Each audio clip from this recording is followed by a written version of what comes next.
And good morning, everyone, all the way from here in Bendigo in central Victoria. Hope everyone is well today. It's a lovely spring day out there today, and this is the first live in the daylight savings. Daylight savings started last Sunday on the eastern states, so we're now an hour forward.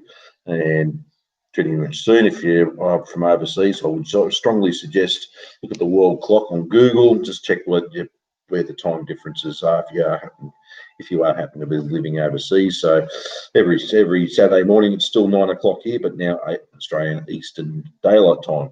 Well, what a week. Been a very interesting week. We've obviously have had the presidential or vice presidential debates, one between Pence and Harris, and also Trump coming down with coronavirus. There's been a lot of speculation around that as well. And also how US politics is playing out in a very polarised society over there. And then on a other world scale, near close to a war with Armenia, and I think I can't pronounce it. If someone can correct me on the name, I'll greatly appreciate it. But obviously we've seen the things escalating around the world. Big time, and that's just a reflection of a systematic crisis of world capitalism. Imperialism is otherwise known, globalization, everything that's thrown in there. It is in complete crisis. Now, here in Australia, we just had our federal budget released on Tuesday night. The Federal Treasurer, Joe Frydenberg, announced it. I watched it, and a lot of stuff wasn't surprising. From tax cuts from anyone that earns between $40,000 to $90,000 a year, but underlying all that detail is if you're actually quite wealthy, you actually can get a lot more tax cuts. And some people might have thought, oh, that's nice. Someone's on an average wage, say 50,000, maybe getting $25 a week extra in their pocket, but whoopee do.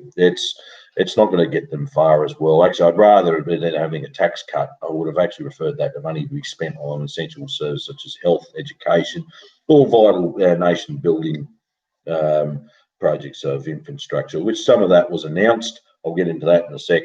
But what you see is the whole ideology of laissez-faire capitalism, neoliberal politics involved here, that they believe in the whole trickle-down effect.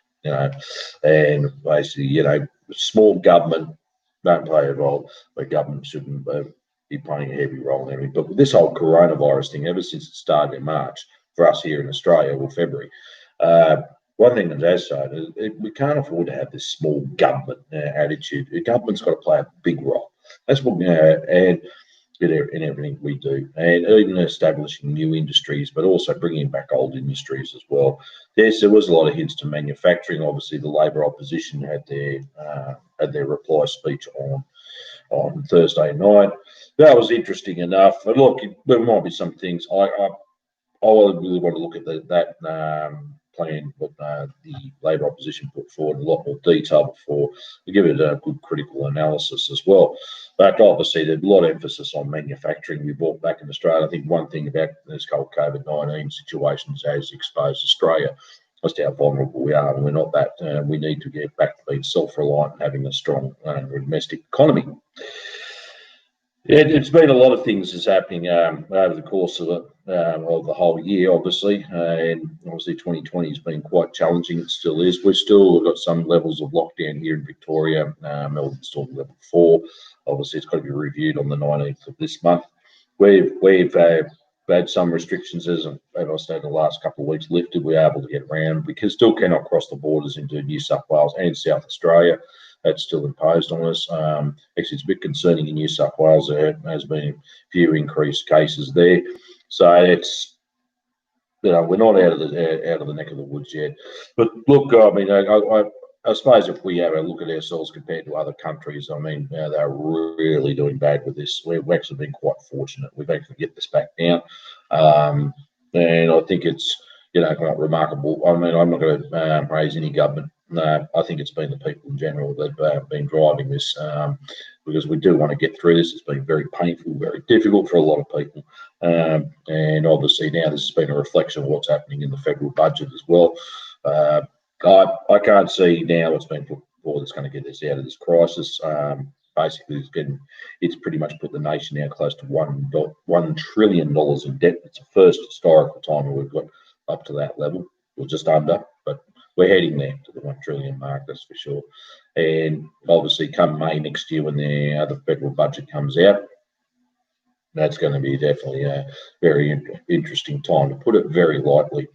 I think I think in the meantime, though, what we do really need to start thinking ourselves, get ourselves prepared for all sorts of scenarios. We do need to obviously start building our strength up again for the struggle ahead, because working class in this country is going to be under a severe attack. It's interesting. I made a little observation. I don't know if anyone here in Australia saw it. If they watched the speech from Joe Frydenberg, behind him was Christian Porter. He's our Federal Industrial Relations Minister. And he was quietly there making notes and reading. And I'm thinking actually what part of that was. And I'll be happy to be proven wrong. I think what he was trying to do is actually draft what can he also put into federal industrial relations reform, because he's saying yes, some certain reforms. Now, what those reforms are, I don't know, but I'm expecting sometimes the worst. I think those of us have been in the union movement for so many years now. Obviously, we're probably looking at that as well, and many others. Well, I'm not too sure. I believe the ACTU is putting stuff out there now, trying to find out what's going on. But look, there has been some murmurings around the place what sort of attacks are going to happen. If they're going to fast track agreements, I don't. I think there's a lot of the agenda they've had, look back over the previous 7 years. I'll just introduce it slightly and partly in and make an excuse while the economy's in crisis, etc., etc. So we'll basically, i.e., we have to smash workers. Now, I think it's something, as I said, we do need to get some preparation on the ground, do some basics, get out some communication here in Victoria, for example. We've actually currently got local government elections now. The ballots have gone out. Actually, I voted yesterday. Those union candidates are running. They've certainly got some big challenges up ahead, and I think it's going to be good if we can get some in to various local governments. I think it's a step forward in the right direction, and obviously that allows us to have a greater avenue to have contacts with the general community at large. Obviously, a very good friend of mine, comrade Ellen Woolley. She's currently running in the seat of Hobson Bay. Oh no, sorry, the Shire of Hobson Bay, I think it is. I forget what the ward is she's running in, but she's certainly on an uphill battle there. Luke Martin. Actually, I think Luke Martin is also a very good friend and comrade of mine. The Secretary of Bendigo Trades, or his ward is Whipstick, and he's running in, and I think he's actually got quite a good chance to get in, to be honest with you. And obviously, too, a shop steward of ours, Wayne Sproul in Maryborough City, I think the way it looks of it, he's still got an uphill battle. He's up against some conservative forces, but I think he'd do quite well. And even if a lot of union comrades don't get in, most important thing, it wasn't a failure. I think we've got to stop looking at that. Oh, we didn't get him in, well, we won't try that again. Wrong. I think what we need to have a look is what we learn from it and how we engage better with the community, etc. So it's all these powerful lessons to learn. We celebrate our wins, but we also should look at our losses too, and critically analyse,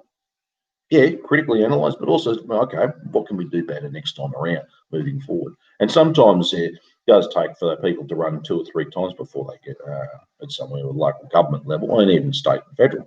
It's good training ground to do so, but I think we've got the opportunity to do these things, and I hope the comrades from interstate will take some of these lessons up and may consider running, especially in regional councils. Vitally important. I believe regional council, local council government's got a big role to play in our economic life as well.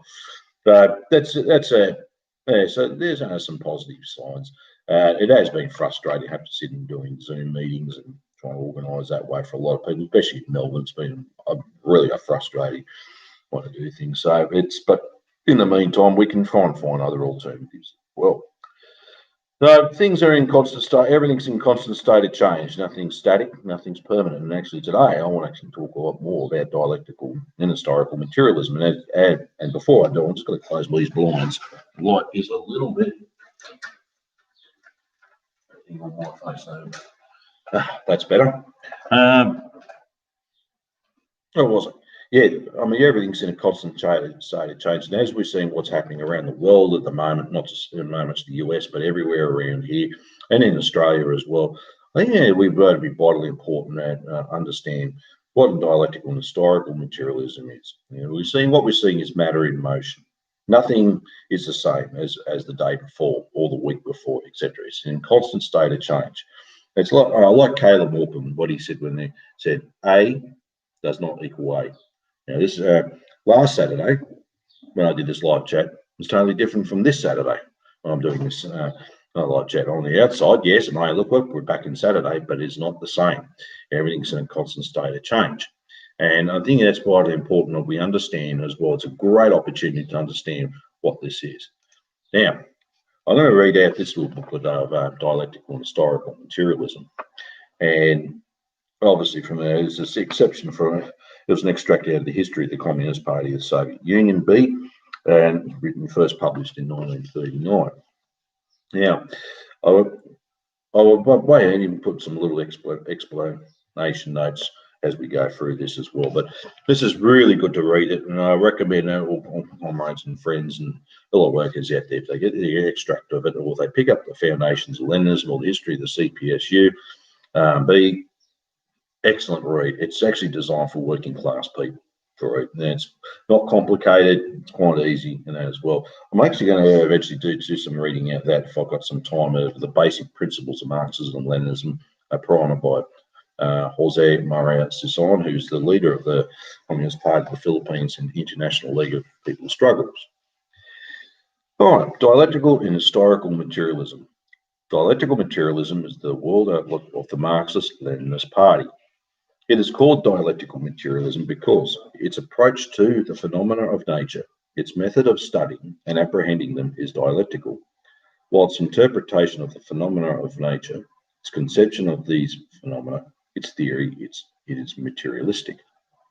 Historical materialism is the extension of the principles of dialectical materialism to the study of social life, an application of the principles of dialectical materialism to the phenomena of the life of society, to the study of society and its history. When describing their dialectical method, Marx and Engels usually refer to Hegel as the philosopher who formulated the main features of dialectics. This, however, does not mean that the dialectics of Marx and Engels is identical with the dialectics of Hegel.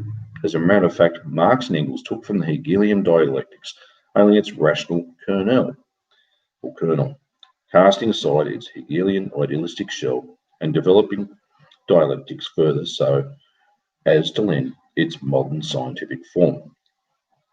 My dialectic method, says Marx, is not only different from the Hegelian, but its direct opposite.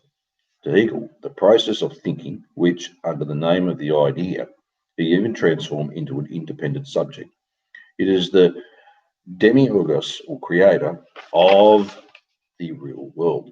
The real world is the only external, phenomenal form of the idea. With me, on the contrary, the ideal is nothing else than the material world reflected by the human mind and translated into forms of thoughts. So that's what he was saying. It's basically our ideas, and that is a reflection of our material conditions around us at that time. Both the solid and the matter in motion, what's happening from events, the whole lot.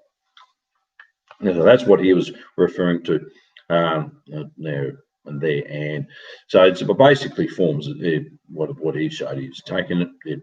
The idea is secondary, and what is primary is matter. When describing their materialism, Marx and Engels usually refer to Feuerbach as a philosopher who restored materialism to its rights. This, however, doesn't mean that materialism Marx and Engels is identical with Feuerbach's materialism. As a matter of fact, Marx and Engels took from Feuerbach materialism, its inner kernel, developed it into a scientific philosophical theory of materialism, and cast aside its idealistic and religious ethical encumbrances. We know that Feuerbach, although he has fundamentally a materialist, objected to the name materialism. I'll repeat that again. We know that Feuerbach, although he was fundamentally a materialist, objected to the name materialism. Engels more than once declared that in spite of the materialist foundation, Feuerbach remained bound by the traditional idealist fetters. And that real idealism of Feuerbach became evident as soon as we come to his philosophy of religion and ethics. And that was from the collected works and Ludwig Feuerbach and the end of classical German philosophy. Dialectics comes from the Greek dialego, to discourse, to debate. In ancient times, dialectics was the art of arriving at the truth by disclosing the contradictions in the argument of an opponent and overcoming these contradictions. There were philosophers in ancient times who believed that the disclosure of contradictions in thought and the clash of opposite opinions was the best method of arriving at the truth. This dialectical method of thought, later extended to the phenomena of nature, developed into the dialectical method of apprehending nature, which regards the phenomena of nature as being in constant movement and undergoing constant change, and the development of nature as a result of the development of the contradictions in nature, as a result of the interaction of opposed forces in nature. In its essence, dialectics is the direct opposite of metaphysics. The principal features of the Marxist dialectical method are as follows. A. Contrary to metaphysics, dialectics does not regard nature as an accidental agglomeration of things, of phenomena, of unconnected with, unisolated from, and independent of each other, but as the connected and integral whole in which things, phenomena, are organically connected with, dependent on, and determined by each other. The dialectical method therefore holds that no phenomena in nature can be understood if taken by itself, isolated from the surrounding phenomena, inasmuch as any phenomena in any realm of nature may become meaningless to us if it is not considered in connection with the surrounding conditions, but divorced from them, and that, vice versa, any phenomena can be understood and explained if considered in its inseparable connection with surrounding phenomena, as one conditioned by a surrounding phenomena. I hope you're all trying to keep up with this. And what's vitally important is nothing's separate from each other, nothing's independent from each other. I'll give a little history here. When Margaret Thatcher came out and said there's no such thing as society, only individuals, that was completely metaphysical. They're saying we're all separate, we're our own separate cells, our own little island. And that's a very libertarian, very liberal libertarian attitude to have, that we're all this individual island out in the middle of nowhere, we're our own little god and everything else. That is completely metaphysical. In fact, it goes back to idealism. It's not saying that we are all connected with each other. We're connected to nature. We're connected to what happens around us, one way or the other. Nothing is separate. And it's interesting how, when I've seen a lot of comments on my social media, even for when these live chats, not just mine, but many other live chats I do. So people go on with this talk and they get a right off subject of what's being talked about now in this whole discussion. And what I'm seeing here, and it's very concerning too, these are comrades I'm watching, and they don't understand that everything is connected one way or the other. They don't have this fundamental understanding of what's happening around them. And they're dealing with also too what is secondary and not as with primary either, which is another concern.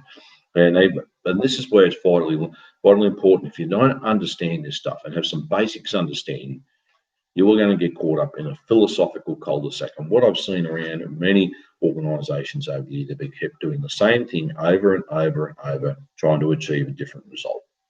Yeah, so that's an actual form of insanity. If any of you, jokingly, it's a bit of a much more human side of things. If you've ever watched the series Lucifer, when you're locked up in hell, there you're on a hell circuit. You keep repeating the same thing over and over.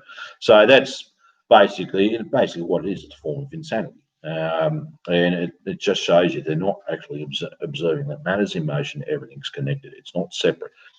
Peace and war is not separate from economic struggle. It is all part of it. And that's why it's vitally important when we're talking about the three forms of struggle: economic, political, and ideological. The three are connected. The three are not separate from each other, and they're all three spheres of struggle that we need to be participating all around, and they're all connected with one or the other. So it's vitally important not to separate that.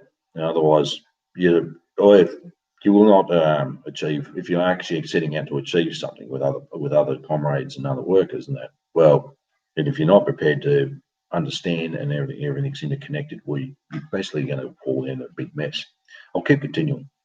Contrary to metaphysics, dialectics holds that nature is not a state of rest and immobility, stagnation and immutability, but a state of continuous movement and change, or continuous renewal and development, where something is always arising, developing, and something always disintegrating and dying away. So what it means is there's things coming into being and things going out of being.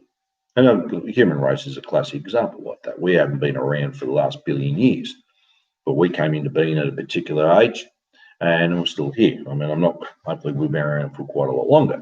But I'll actually narrow it down a little bit more. A baby is born. Well, that's human life that's coming into being.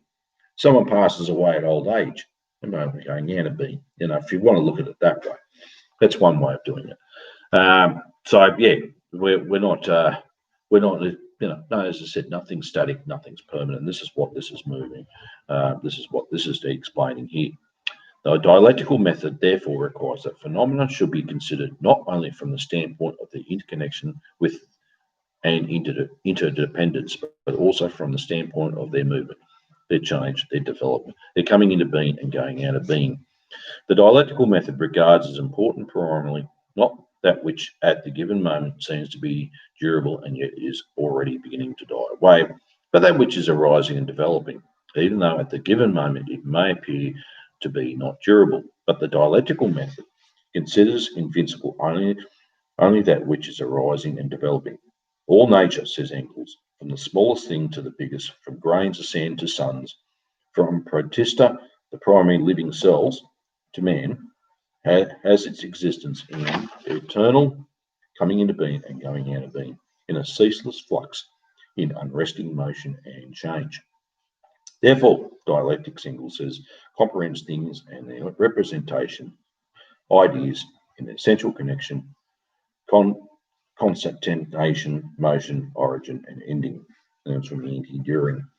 And exactly, there was two quotes there, one from Dialectics and Nature and one from the last bit from Anti-Düring.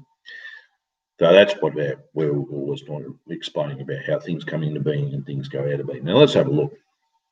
Look at the social economic system we live under, capitalism. Well, capitalism hasn't been around for that long. It's only been around for us, probably since the 1600s, or since the English Civil War and the victory of the parliamentarians over the royalists. When capitalism was starting to come into being, and of course, there's obviously at a younger stage, it actually showed there was a progressive side to it, and as it's developed a lot more, because it was it showed there was a progressive side to it then, because it was a break away from the feudal bonds. Before then, for capitalism, we had feudalism, which lasted close to 1,000 years, and then before that, slave, the Roman Empire, etc. And before that, primal communal. Well, there's been some names, but we were a hunter-gatherer society, etc. And then obviously from capitalism onwards, be socialism, isn't it? And then obviously socialism to its highest stage, communism, which is there's so much material goods abundant for everybody. There's no more contending classes. No one needs to exploit each other. Then we can no need to have a state. So that you could see with the social systems humans have lived under, they weren't there all the time. It's very interesting when going back to the early 90s with the deliberate dismantling of the USSR. They said, "Oh, well, this is the end of history. No, capitalism is it. That's it. It's the end road for everybody." Well, wrong.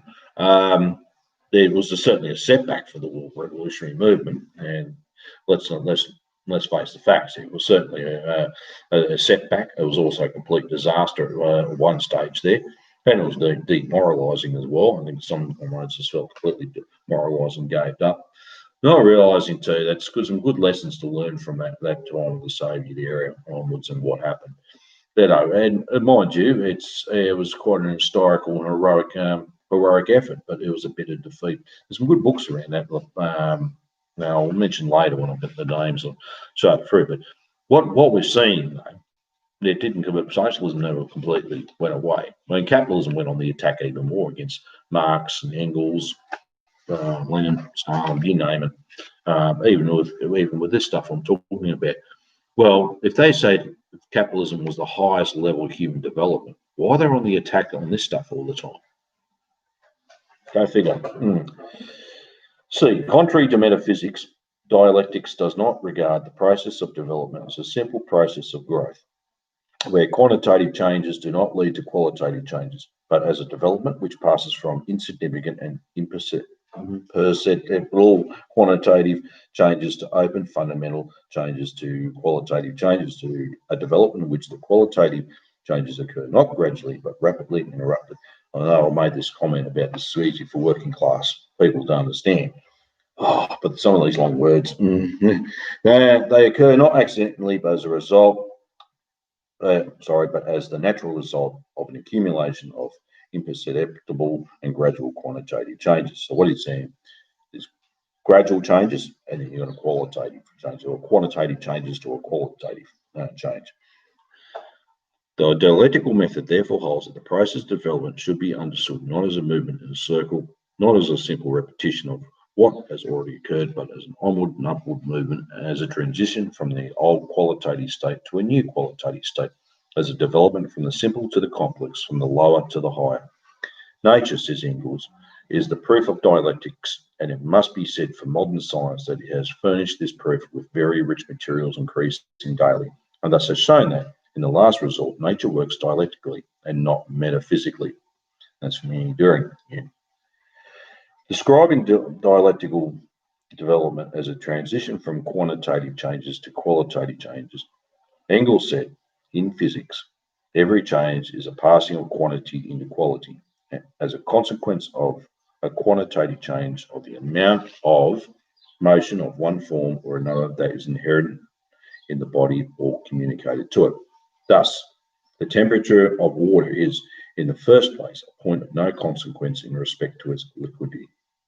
Still, with the increase or diminution of the temperature of liquid water, there comes a point where the state of cohesion alters and the water is converted into steam or ice. A definite minimum current strength is required to cause the platinum wire of an electric.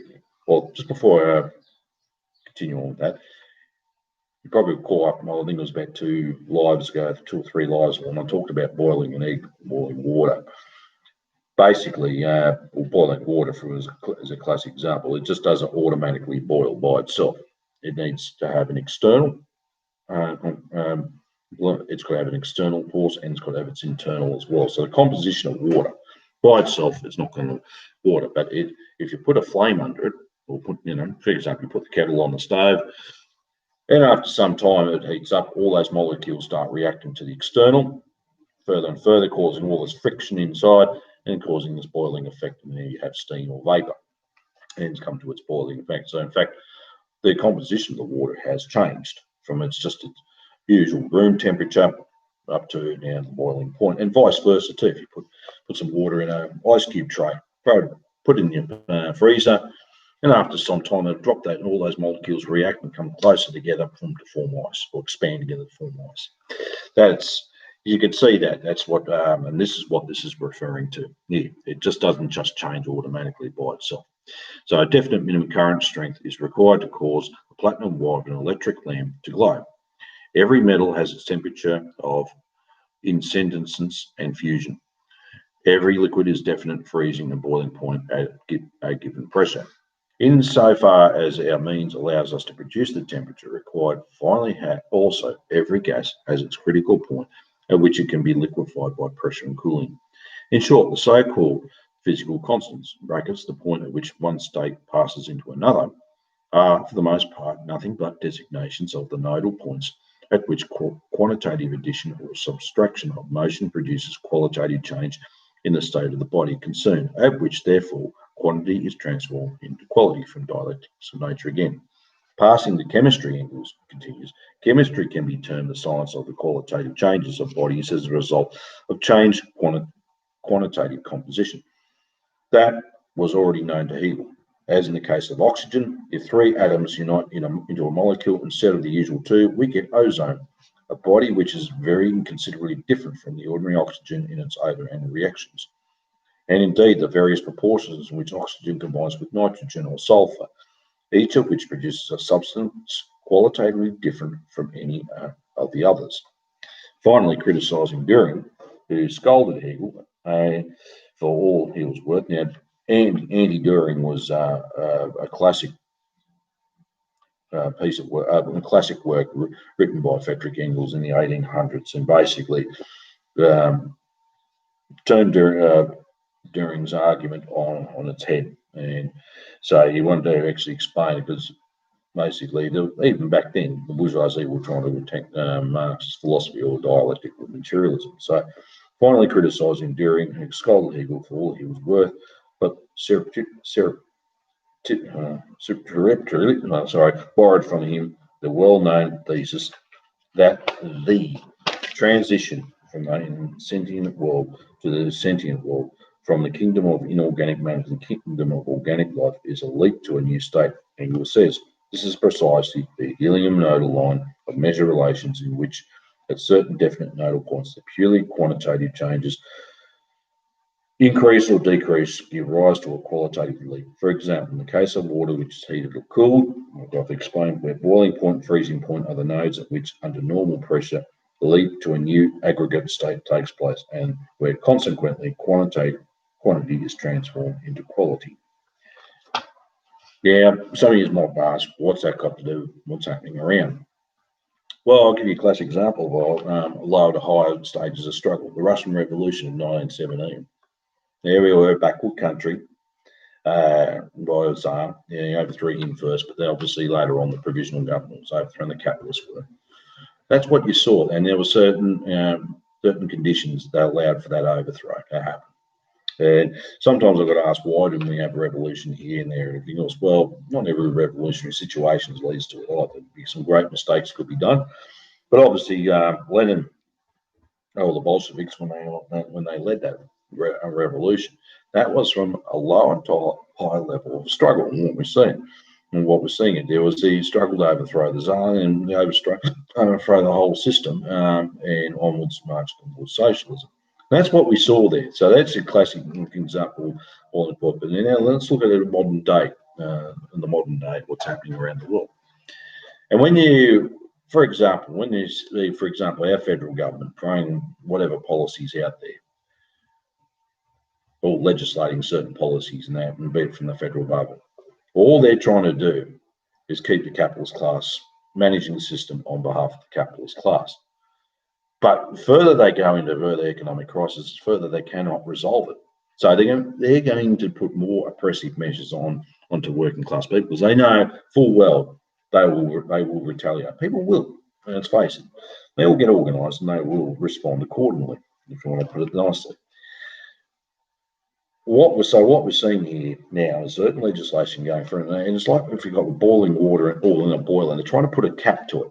But that boiling pressure is gradually building and building so much they can't hold it down anymore. Then bang, what happens under extreme pressure? An explosion. And that's what we're starting to see around the world as well. It's all in reaction to what's happening. And this is where everything's connected, nothing's separate from each other.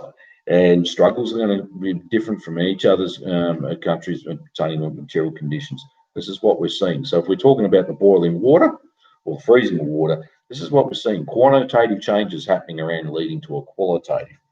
In the US, for example, quantitative change, the antagonisms of capitalism are becoming sharper every day. The moment you get up, it's sharper than what it was yesterday. It's getting a lot worse. And what they're doing, they've got the capitalist class there, be whatever faction it is, hasn't got a solution to get out of it. They know they're on the outer, they're on the nose. What we're seeing on the ground is quantitative to leading up to a qualitative change, even up to that exploding point, which obviously they will not stop there on. So this is what we do. And obviously there's other countries I can name around the world. So it's vitally important we know this stuff and understand it, because it's good to know what we can do, and we collectively work with others moving forward. Obviously, this has been a fantastic. We're going to read a lot more yet, and obviously, I'm still quite interested to do an online study of philosophy as well. It's awesome stuff to know it, and that way too, you can actually, when you do get into arguments with people, if you know your stuff, you've got them where they are. I'll keep continuing anyway. D, contrary to metaphysics, dialectics holds that internal contradictions are inherent in all things and phenomena of nature, for they all have their negative and positive sides, a past and a future, something dying away and something developing, and that the struggle between these opposites, the struggle between the old and the new, between that which is dying away and that which is being born, between that which is disappearing and that which is developing, constitutes the internal content of the process of development, the internal content of the transformation of quantitative changes into qualitative changes. And you could see under US imperialism why it's so more reactionary now than probably what it was 50 years ago. Well, it always has been, but it's really intense and antagonistic because it's going out of being. Anything that's going out, a lot of things that are going out of being become real or reactionary. And this is what we're seeing now internally in the US and externally as well. The dialectical method therefore holds that the process of development from the lower to the higher takes place not as a harmonious unfolding of phenomena, but as a disclosure of the contradictions inherent in things and phenomena, as a struggle of opposite tendencies which operate on the basis of these contradictions. Dialectics, in the proper sense, Lenin says, is the study of the contradiction within with the very essence of objects. And further, development is the struggle of opposites. That's on the question of dialectics. Such, in brief, are the principal features of the Marxist dialectical method. It is easy to understand how immensely important is the extension of the principles of the dialectical method to the study of social life and to the history of society, and how immensely important is the application of these principles to the history of society and the practical activities of the party of the proletariat, or the practical activities of all comrades. If there is no isolated phenomena in the world, if all phenomena are interconnected and interdependent, then it is clear that every social system and every social movement history must be evaluated not from the standpoint of internal justice or some other preconceived idea, as it is not infrequently done by historians, but from the standpoint of the conditions which give rise to that system or that social movement, and with which they are connected. So what I've been talking about, we're now going into what it explains here. The slave system would be senseless, stupid, and unnatural under modern conditions. But under the conditions of a disintegrating primitive communal system, the slave system is quite understandable and natural phenomenon, since it represents an advance on the primitive communal system. The demand of the bourgeois democratic republic when Tsardom and bourgeois society existed, as, let us say, in Russia in 1905, was a quite understandable, proper, and revolutionary demand. For at that time, a bourgeois republic would have meant a step forward. But now, under the conditions of the USSR, the demand of the bourgeois democratic republic will be a senseless and counter-revolutionary demand. For a bourgeois republic will be a retrograde step compared with a Soviet republic. Everything depends on the conditions, time, and place. It is clear that without such an historical approach to social phenomena, the existence and development of the science of history is impossible, for only such an approach saves the science of history from becoming a jumble of accidents and an agglomeration of the most absurd mistakes. Further, the world is in a state of constant movement and development. If the dying away of the old and the upgrowth of the new is a law of development, then it is clear that there can be no immutable social systems, no eternal principles of private property and exploitation, no internal ideas for the subjugation of the peasant to the landlord, of the worker to the capitalist. Hence, the capitalist system can be replaced by the socialist system, just as at one time the feudal system was replaced by the capitalist system. Hence, we must not base our orientation on the strata of society which are no longer developing. This is vitally important, comrades. I'll read this. This is extremely popular, extremely important. And this should be a golden rule. Hence, we must not base our orientation on the strata of society which are no longer developing, even though they at present constitute the predominant force, but on those strata which are developing and have a future before them, even though they at present do not constitute the predominant force. You just understand that. Before making a comment, if you'll question me there. It's vitally important. That's why communists focus on the working class. even though at times they're not the predominant force. They're the class. That's the class. And this is what clearly it says out there. And I'll read that again one more time to keep this in mind. And I mean, it might sound a bit commanding from myself. However, like I just read that paragraph, when I read that paragraph out of the manifesto on page 22, that our objective aim is to help the working class achieve power. This further advances. So I'll read this part again. Hence, we must not base our orientation on the strata of society which are no longer developing, even though at present constitute the predominant force, but on those strata which are developing and have a future before them, even though they at present do not constitute the predominant force. That's why I keep explaining. That's why we need to get out of the movement and into the masses. Get involved in the unions. Get involved in any other type of working class organisation, even as simple like community club, running in local government elections, putting the voice out there, a good working class voice, because this is important stuff. We need to actually help that working class become the predominant force. In the 80s of the past century, which he's referring to the 1880s here, in the period of the struggle between the Marxists and Narodniks, the proletariat in Russia constituted an insignificant minority of the population, aka the working class. In Russia constituted an insignificant minority of the population, whereas the individual peasants constituted the vast majority of the population. But the proletariat was developing as a class, whereas the peasantry as a class was disintegrating. And just because the proletariat was developing as a class, the Marxists based their orientation on the proletariat. And they were not mistaken, for as we know, the proletariat subsequently grew from an insignificant force into a first-rate historical and political force. So you can see, even though we've had a working class in Australia for such time, and it had developed and it's retreated again, but it's, it has to learn from its struggles and learn from its defeats, etc. That's why we need to keep concentrating on this. This is where we focus and base our orientation to. Not what's going out of it, not the middle class, not the petty bourgeois. They actually are going out of being pretty quickly. You see all these protests they've been having, etc., around the place, but they actually, as a force, they're going out of being, one or the other. Might not seem that way, but you actually sit down and study it and look at it properly. No, you've just seen all these people going out of being. Hence, in order not to err in policy, one must look forward, not backward.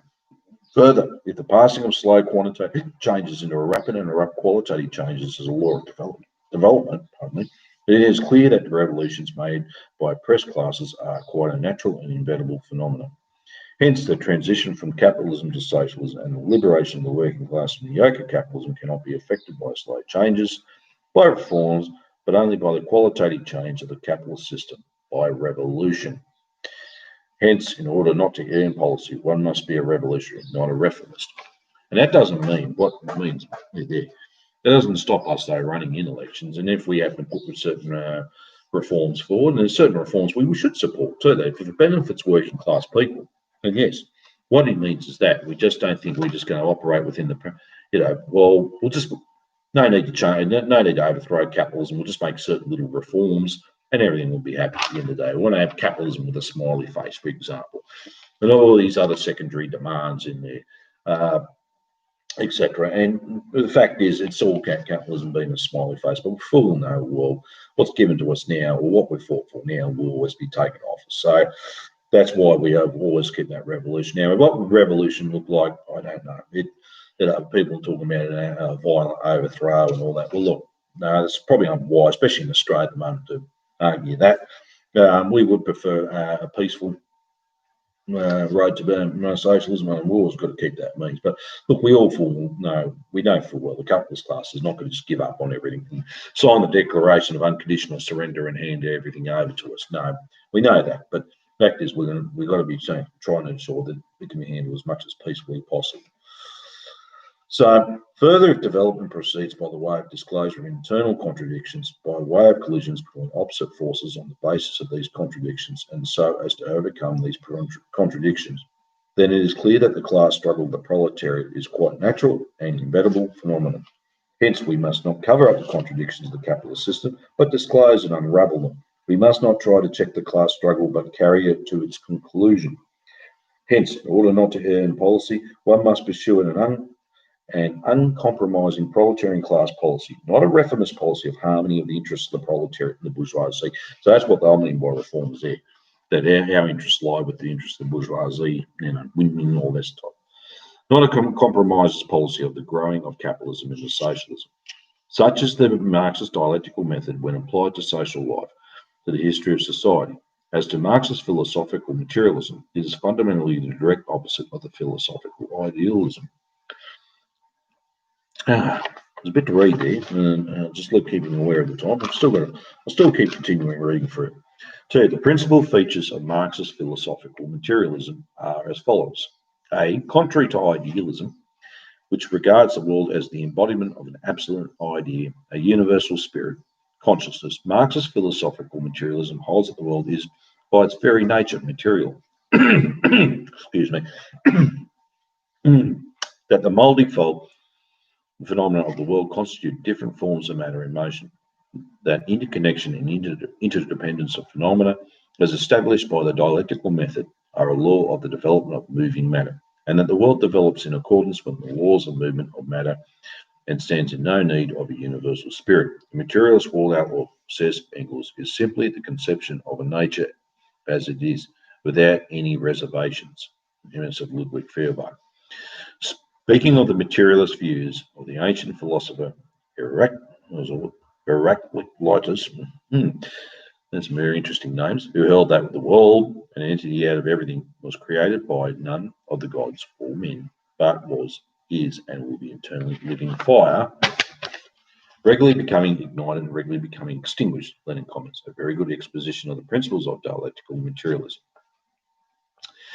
Contrary to idealism, which asserts that only our consciousness really exists and that the material world, being nature, exists only in our consciousness, in our sensations, ideas, and perceptions, the Marxist philosophical materialism holds that matter, nature, being, is an objective reality existing outside and independent of our consciousness. That matter is primary, since it is the source of sensations, ideas, and consciousness, and that consciousness is secondary, derivative, since it is a reflection of matter, a reflection of being. The thought is a product of matter, which in its development has reached its high degree of perfection, namely of the brain. And the brain is the organ of thought, and therefore one cannot separate thought from matter without committing a grave error. Engels says, the question of the relation of thinking to being, the relation of spirit to nature, the paramount question of the whole philosophy. The answers which the philosophers gave to this question of split them into two great camps. Those who asserted the primacy of spirit to nature comprised the camp of idealism. The others who regarded nature as primary belonged to the various schools of materialism. And that's from Ludwig Feuerbach and the end of German classical philosophy. And further, the material, sensuously perceptible world to which we ourselves belong is the only reality. I'll say that again. The material, sensuously perceptible world to which we ourselves belong is the only reality. Our unconsciousness and thinking, however supersensuous they may seem, are the product of a material bodily organ, the brain. Matter is not a product of mind, but mind itself is there merely the highest product of matter. Concerning the question of matter and thought, Marx says it is impossible to separate thought from matter. That thinks matter. I'll start again. It is impossible to separate thought from matter that thinks. Matter is the subject of all changes. And that's from Socialism, Utopian, Scientific. Now, what was interesting, when I was in the CPA many years ago, I remember Vic Williams asked me that question one time about what was primary matter of the idea. And this is when I first started to learn all this stuff. And it's interesting, I had to think about it. I said, well, no, it would be matter. Where the brain is the highest form of matter, but the idea comes from that.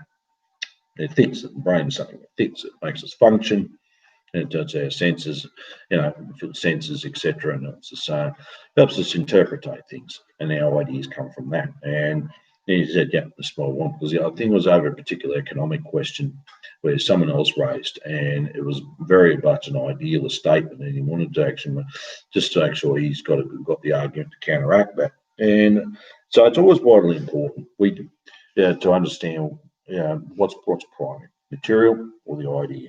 And it's always been yes, it has been a constant question. And still, look, there's a lot of philosophers out there today. A lot of other organisations, capitalist class, they want to say, there's a lot of idealism. It's rife within our education system. It's rife right through everything we see in our media. Oh, what? I mean, if you just sit back and actually just quietly analyse it, you can see, what's going on here. But you will know full well that matter is in a constant state of change, and things are coming into being, and things are going out of being. Describing Marx's philosophical materialism, Lenin says materialism in general recognises objectively real being, matter, as an independent of consciousness, sensation, and experience. Consciousness is only the reflection of being, at best as approximately true, adequate, perfect, the exact reflection of it. And that's from materialism and empirio-criticism. And further, matter is that which, acting upon the sense organs, produces sensation. Matter is the objective reality given to us in sensation. Matter, nature, being, the physical is primary, and spirit, consciousness, sensation, the psychical. Got that wrong. Yeah, the psychical is secondary. I'll write that again. Matter, nature, being, the physical is primary, and spirit, consciousness, sensation, psychical is secondary. The world picture is a picture of how matter moves and of how matter thinks. The brain is the organ of thought. Contrary to idealism, which denies the possibility of knowing the world and its laws, which does not believe in the authenticity of our knowledge, does not recognize objective truth, and holds that the world is full of things in themselves that can never be known to science, Marxist philosophical materialism holds that the world and its laws are fully knowable, and our knowledge of the laws of nature, tested by experiment and practice, is authentic knowledge of having the ability of objective truth, and that there are no things in the world which are unknowable, but only things which are yet not known, but which will be disclosed and made known by the efforts of science and practice. And this is quite important when we're talking about theory and practice. It goes together. Obviously, people come up with all sorts of theory and all ideas and that, but they've got to be put to practice to be proved that they're being, if it's true, if it's workable, it's true, etc. And look, we're going to go through a lot of struggles in our lifetimes. We're going to be through, but we're going to learn what works, what doesn't. The Bolsheviks themselves, back then in the early 1900s, there were a lot of mistakes made. There were a lot of mistakes made, but they actually learned the difference in them and a lot of idealists and others out there. They learned from it, and they learned what worked, and what didn't, and developed the knowledge further. And this is where all this practical stuff came from. It came out of their struggle. Now, I've got a few more minutes, and I think it's highly important to understand there's a lot more to it. I mean, I was hoping I can get through it. I got to up to page 13 there. There's actually, in this booklet, there's around about, I think about 37 pages. Yeah, 37 pages. So that's obviously, I would highly recommend that. I'm quite keen to actually do an online study, or even maybe set up a Zoom meeting, and then we can put this up on YouTube later on. Doing this because I like to actually study with comrades around the world of dialectical and historical materialism or Marxist philosophy. I don't expect everyone to go out and read Annie Düring straight away or some real thick but I would make references to that, the history of the Communist Party, the Soviet Union, Bolshevik. It has that exceptional good chapter on dialectical and historical materialism, foundations of Leninism and Stalin, but also the classic works of Marx and Engels and Lenin, and also too Mao Zedong wrote a lot on the philosophy and on that as well, and he wrote some very good material. And actually, you could actually, when he writes, it was actually developed out of his struggle, well, not but the struggle of the CPC at the time. And obviously, this new little book, I've still got to get around to reading it, Basic Principles of Marx and Leninism by Jose Maria Sison. And obviously, there's abundance of material out there, but I thought, look, start with the easy stuff first, because Annie Düring's quite a hard read. But if you start with something, the easy work, and then work your way back in. And obviously, it's like if you read What's to Be Done from Lenin.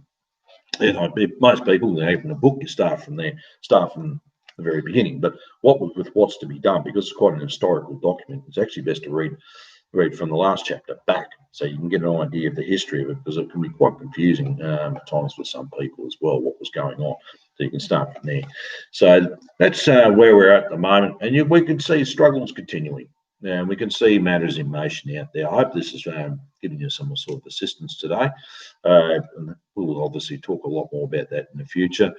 But struggle in itself, the struggle is a reflection of what's happening around with us materially. It might not seem evident at the start. I used to have these big arguments with people all the time about, concentrating putting key working class demands, and they want to put all these secondary demands about rights of this group, this, that, and everything else. And I said, well, no, we've got to look at what's primary, and out of that flows that. And it's the whole social economic system of capitalism that's causing the greatest inequality, the greatest oppression, the greatest destruction, etc., etc., etc. We don't. And Marx himself looked what was going on within the factory, not what was happening outside of it.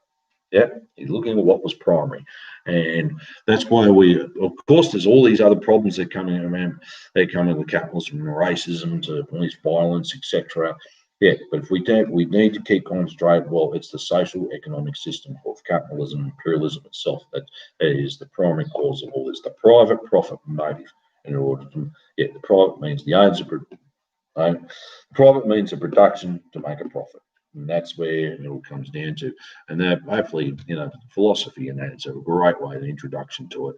Sometimes I had some struggle with some long words. Believe me, I'm not the only comrade out there, person out there that has a struggle with it. Some of the language we don't use anymore. But it's good to actually know this stuff and apply it to every day.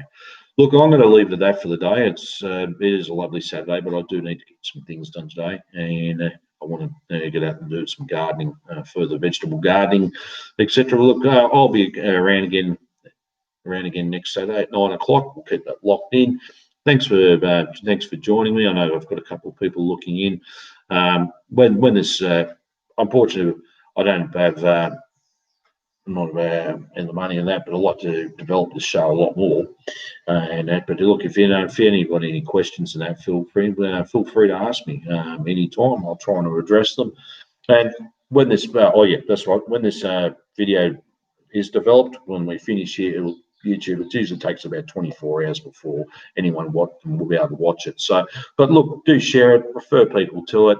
Also, I want to give a big shout out to everyone, to Caleb Morpin, Dust James, doing really good work, Matt Cedillo is another one, and also the comrades in the Workers' Party of Britain and the Communist Party of Great Britain, Marxist Leninists, great comrades, and also the good comrades we've got running here in Australia as well, and elsewhere around the world. You've been doing some really good work.